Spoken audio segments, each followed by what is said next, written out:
It's all covered in today's China Truths. Welcome to China Truths. Today, we bring you the latest updates from Africa, where China's presence and influence are facing serious challenges. Once considered Beijing's most reliable partner abroad, the situation on the continent is shifting rapidly. Infrastructure projects, business investments, and trade ties that were once celebrated are now under heavy scrutiny. Growing debt, labor disputes, and rising public discontent are reshaping how African nations view their relationship with China. Let's take a closer look at what's happening. Right now, Africa is witnessing a wave of rising anger toward China.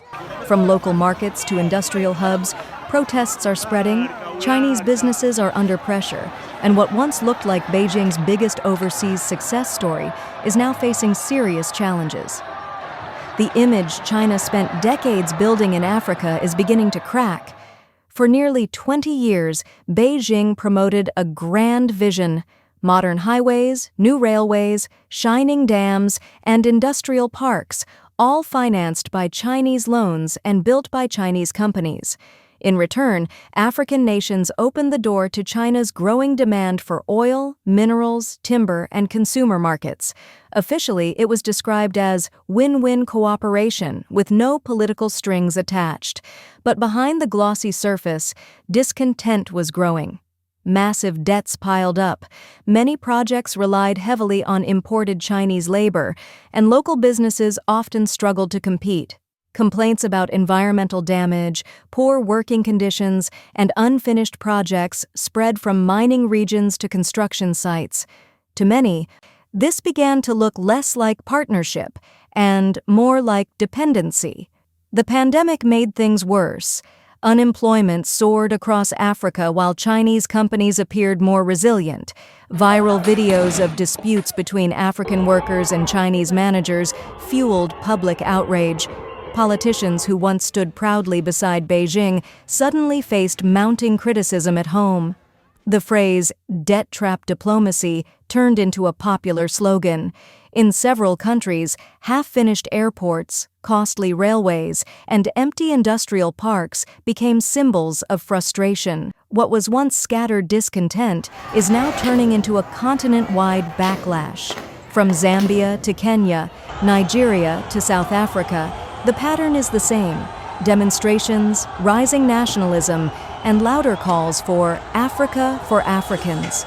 Communities and workers are demanding fairer treatment, safer workplaces, and more opportunities for locals. What started as quiet resentment has become a political storm. For many Africans, Chinese influence no longer means opportunity, but inequality and broken promises. And now, Beijing faces not just growing skepticism, but the real risk of losing the trust it has invested billions to secure. The unrest is no longer limited to big cities. In smaller towns, resentment has spilled over into growing protests against Chinese shops, restaurants, and construction projects.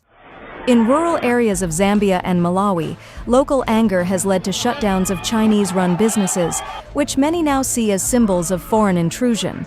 Reports emerged of Chinese nationals seeking safety with authorities or leaving through emergency evacuations. Governments across Africa are walking a tightrope. On one hand, they depend heavily on Chinese loans and investments to sustain infrastructure and economic growth. On the other, they face mounting pressure from citizens who increasingly see China as an oppressor rather than a partner. In some countries, officials have begun reducing the number of Chinese workers or even arranging repatriation flights to Beijing to calm public anger. Images of departures have become a recurring feature in evening news broadcasts. Beijing is alarmed. The Chinese Foreign Ministry has issued statements calling on African governments to protect Chinese citizens and investments. Emergency flights have been organized from several hotspots, with workers and families returning under security measures. Meanwhile, Chinese state media has portrayed the crisis as the result of misunderstandings or outside influence. But the reality on the ground shows a growing wave of discontent that cannot be ignored. For many Africans, the anger is about more than wages or contracts. It is about sovereignty and dignity. China's massive footprint in Africa is increasingly seen as a new form of economic domination, echoing painful histories of colonialism. Chants of Africa for Africans ring out at rallies, signaling a dramatic shift in public mood. What Beijing once showcased as its strongest diplomatic achievement is now unraveling into a storm of rejection. The economic impact is immediate. Supply chains have been disrupted as factories halt operations. Major infrastructure projects have stalled as Chinese contractors suspend or scale back their presence. Local businesses that once relied on Chinese imports now face shortages, while governments scramble to reassure investors that stability will return. But the deeper damage lies in the collapse of trust. For many ordinary Africans, China is no longer seen as a partner, but as a creditor and competitor. Beijing now faces one of its most significant foreign crises in decades. What began as isolated protests has spread into a continent-wide backlash. The win-win narrative has been replaced by images of closed shops, suspended projects, and workers sent home. While officials in Beijing move to contain the fallout, one question looms large: has China already lost Africa? This backlash is not an overnight phenomenon. It is the result of years of frustration, broken promises, and structural tensions that finally erupted into open revolt. Three root causes stand out: economic exploitation, labor and cultural resentment, and political disillusionment. China's rise in Africa was built on massive loans, big infrastructure projects, and aggressive resource extraction. While governments welcomed these deals, many citizens saw them as costly, unsustainable, and tilted in China's favor. Heavy debts, overpriced projects, and profits flowing back to Beijing left African countries struggling. Critics accuse China of practicing debt trap diplomacy, creating dependency rather than development. Citizens, watching public services decline while loan repayments to Beijing soared, came to see China not as a savior, but as a creditor extracting wealth. Instead of empowerment, China's presence often left people poorer and governments beholden. On the ground, resentment built up in daily interactions. Many Chinese-run businesses imported their own workers, leaving locals excluded from jobs. When locals were hired, they often complained of poor conditions, low pay, and discrimination. Meanwhile, cheap Chinese imports undercut local traders, driving traditional businesses into decline. What Chinese companies called efficiency was experienced by many Africans as destruction of community livelihoods. The political dimension is equally damaging. Citizens saw their leaders align too closely with Beijing, approving projects that often failed to deliver. Railways broke down, roads cracked within years, and power plants underperformed. Anger was directed not only at Chinese firms, but also at local elites accused of selling out national interests. The gap between promises of win-win cooperation and the reality of exploitation became impossible to ignore.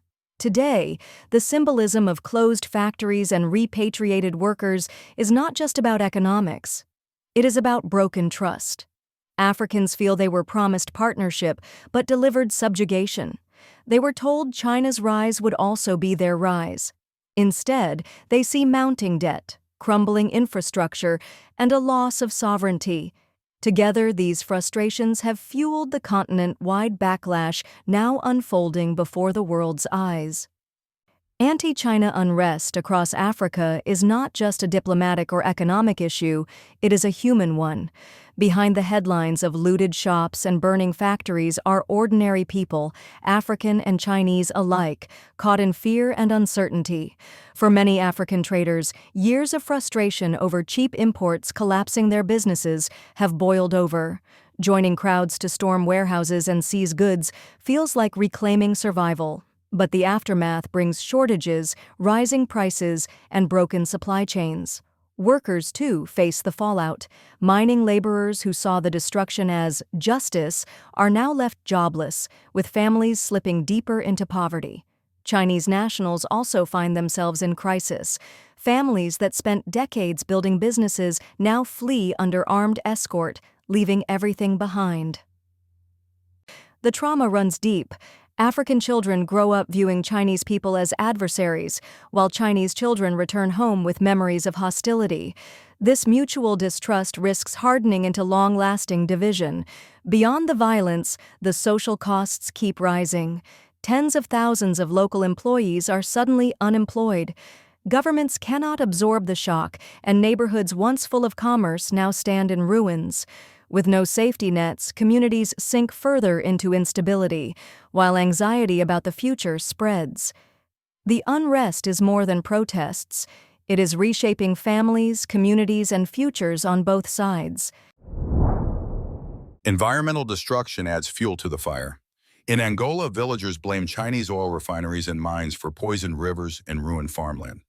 In Kenya, deforestation linked to Chinese logging concessions is sparking outrage. Tanzanian fishing communities say Chinese port expansion has gutted their livelihoods. From polluted waters to stripped forests, many Africans feel their resources are being drained without fair return. Governments heavily indebted to Beijing rarely intervene. With Chinese loans financing mega projects and companies controlling critical assets, officials hesitate to challenge abuses. Citizens see this complicity and believe their leaders are protecting Beijing over their own people. That perception of betrayal has driven many to take justice into their own hands, sometimes violently. And what once stayed local is now continental. Social media spreads these uprisings at lightning speed. Images of burning factories in Angola instantly travel to Tanzania and Kenya, inspiring new protests.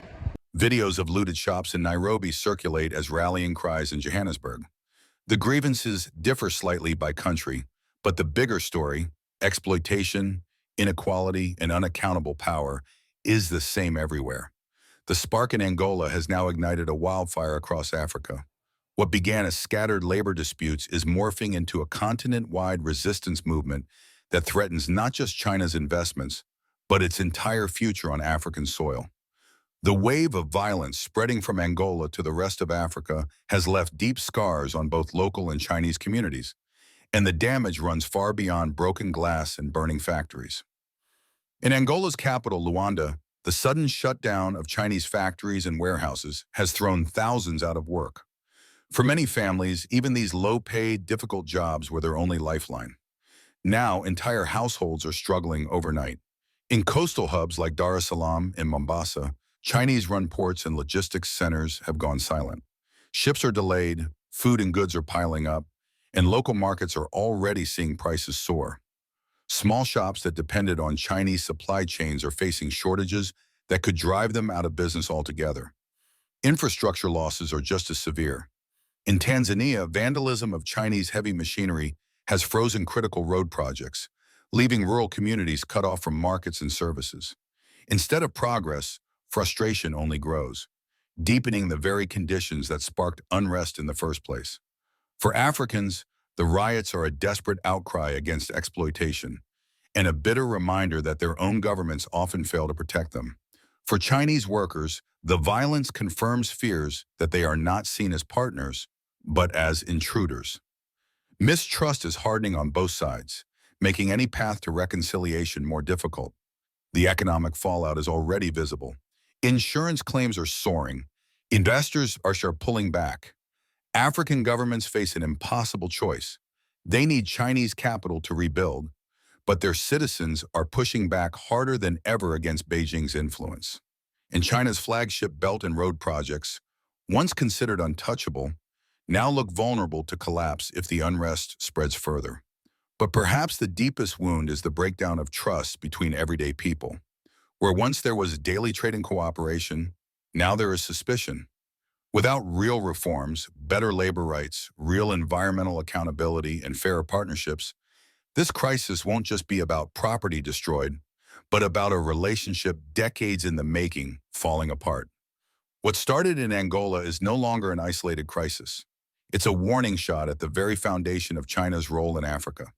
For years, Beijing sold the idea of partnership, factories, railways, ports, in exchange for resources and influence. But the burning warehouses and mass evacuations tell a harsher truth. Public anger can wipe out even the strongest economic ties in a matter of days. If these grievances remain unanswered, Today's unrest could evolve into a continent-wide resistance to Beijing's model of development. Social media is already turning scattered protests into a single movement that can mobilize within hours. The next spark, at a mine, a port, or a construction site, could ignite an even larger uprising. The question is, will Beijing and Africa's governments finally listen to their people, or will they double down and risk an irreversible collapse in relations? Angola's riots may be the beginning of a new chapter, one where Africa no longer quietly accepts Beijing's terms.